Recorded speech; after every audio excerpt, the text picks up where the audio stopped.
Hi guys, this is Michael Orrell from MobileBurn.com, and today I have with me a very orange Nokia N8 smartphone. This is Nokia's first Symbian 3 smartphone. It also features a 12 megapixel camera on the back that can record 720p HD video. It's available for pre-order now from Nokia USA for $549.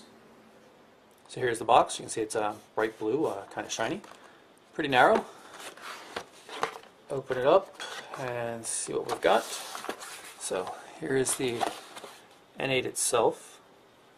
Set that aside. There's a card here. It looks to tell you how to get to the SIM card and the micro SD card slot on the side of the phone. We'll take a look at that later. Let's open up and see what we've got. First up here, this appears to be a micro USB to USB host adapter for using a keyboard or something on the device. I'll have to check that out. This one here, some sort of HDMI adapter, I believe. Here is a regular narrow, small Nokia charger. This is obviously an EU edition device. You can see the EU plug on it. You can charge through the micro USB port though as well. Here's another cable. This is a regular micro USB to USB adapter, so you could see technically this cable should fit into this cable since this one's the host side. Pair of headphones in here, earbuds, extra different sized earbuds, look decent. A full suite of music controls right there, volume control, call-in button, and a clip. So pretty decent set of headphones, at least in terms of features. I don't know what they sound like yet though. And of course we've got some paperwork. Not even sure what that says. It looks like it's in Finnish. So let's just assume that these are user guides and things like that, and that the US edition will come with similar packaging. Okay, so here we have the N8. Pull off protective coating here on the 3.5-inch display. The resolution on the display is what they call NHD. It's basically a quarter of 720p HD video, and that means it's a 640 by 360. It's a 16 by 9 format display. Anodized metal. Everything feels really nice on this. There's no slider mechanism or anything like that. Let's take a look at the controls on it. Here's the micro USB port. Possibly a secondary microphone hole right there, I'm not sure. This is the dual covers for the SIM card slot and the micro SD memory card slot. And it's kind of difficult to get in there without hurting yourself. Not the best design in the world, just a little difficult. And you can see there's just these little rubber things that stick out here on the edge, and so I've got my SIM card in there already, just so we have something to work with. And there's no micro SD card in there yet because the device has so much internal storage. This one I believe has 16 gig built in. Let's see if I can push those back in. There we go. Okay, and then on the back of the phone, of course, is the 12 megapixel camera with Carl Zeiss optics.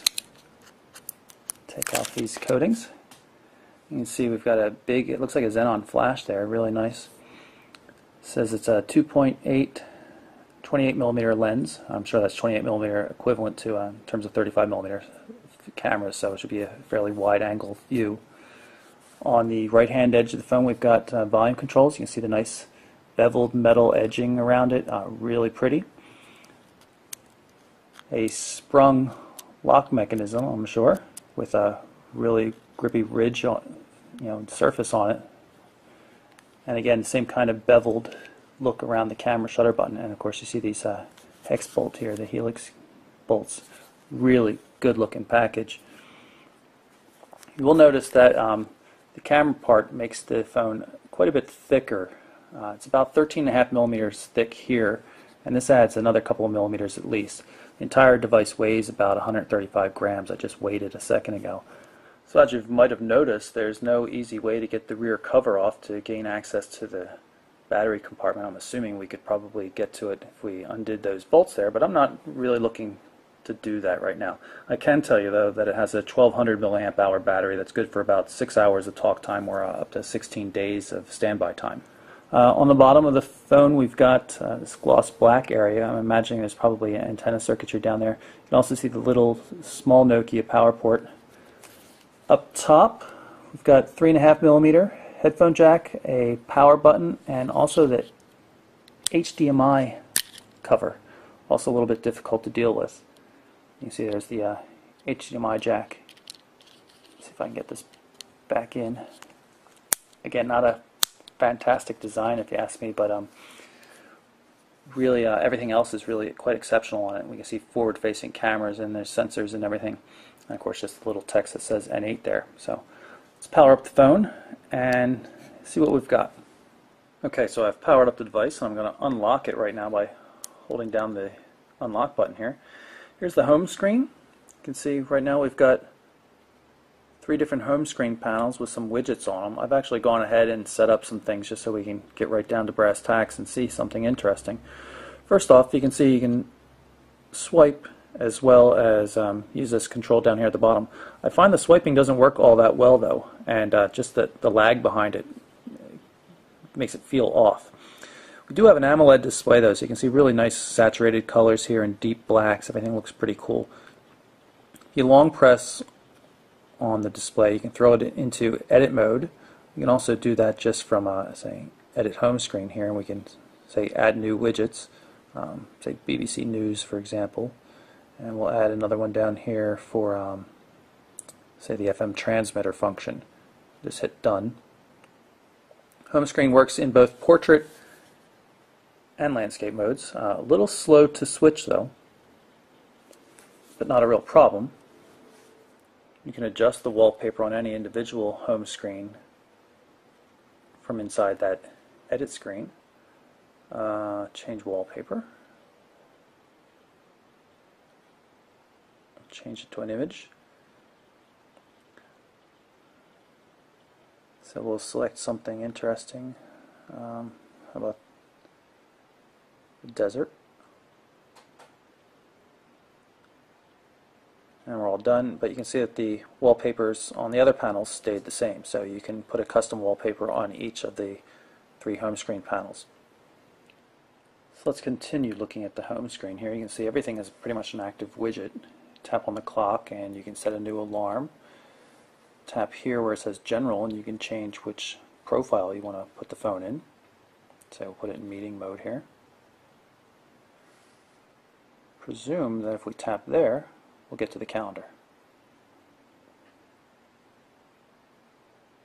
And of course, we should be able to switch views of the calendar quite easily.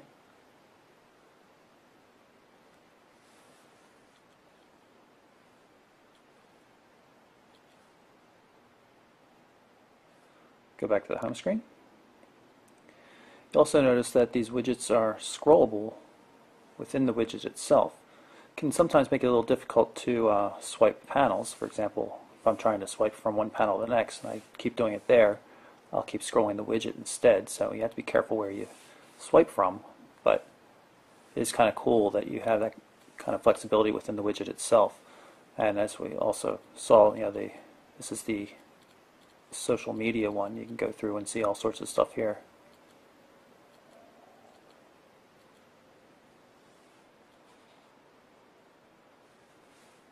You can see music.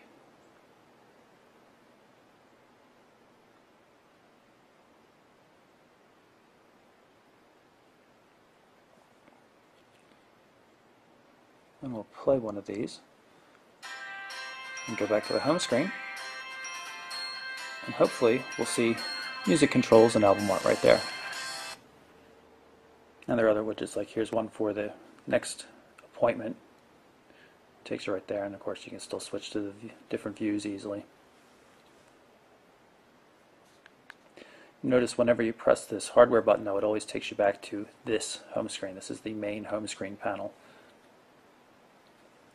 And just to see what happens, I'm going to delete this home screen. Now you can see we've got two. We can create a new one. Just randomly pick something for a couple of widgets.